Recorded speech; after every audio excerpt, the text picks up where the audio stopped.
presented by Ayush Music। DJ Kanchan Raj Hajipur Vaishali माते फूल recording studio.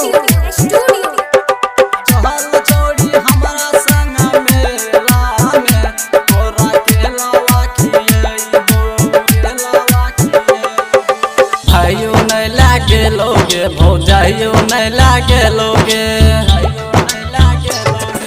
भाइयों नहीं लागे लोगे, भौजाइयो नहीं लागे लोगे। चहल छोड़ी हमारा संगा मेला में तोरा के लावा खियबो। चहल छोड़ी हमारा संगा मेला में तोरा के लावा खियबो।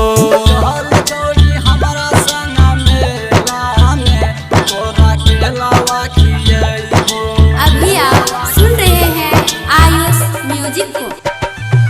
डीजे कंचन राज हाजीपुर वैशाली।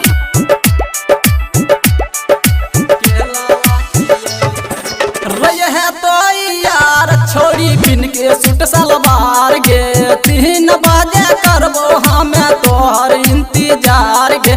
बाबू साहब के पिछवाड़ा में रहे तो यार छोड़ी बिन के सूट सलवार गे, 3 बजे करबो हमें तोहर इंतजार गे।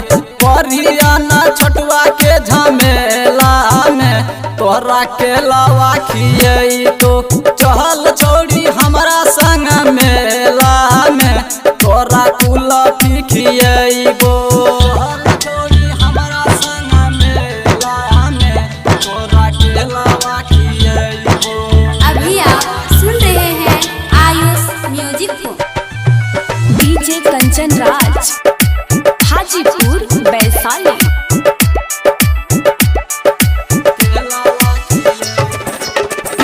देबो पायल चूड़ी झुमका गोल गोल गे, खेबही की समोसा रसगुल्ला जल्दी बोल गे। चलना खिया दो रसगुल्ले गे। कीन देबो पायल चूड़ी झुमका गोल गोल गे, खेबही की समोसा रसगुल्ला जल्दी बोल गे।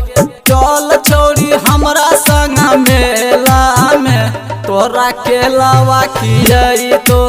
चल छोड़ी रणजीत संग मेला में तोरा जिलेबी खियई तो। नीरज प्रेमी।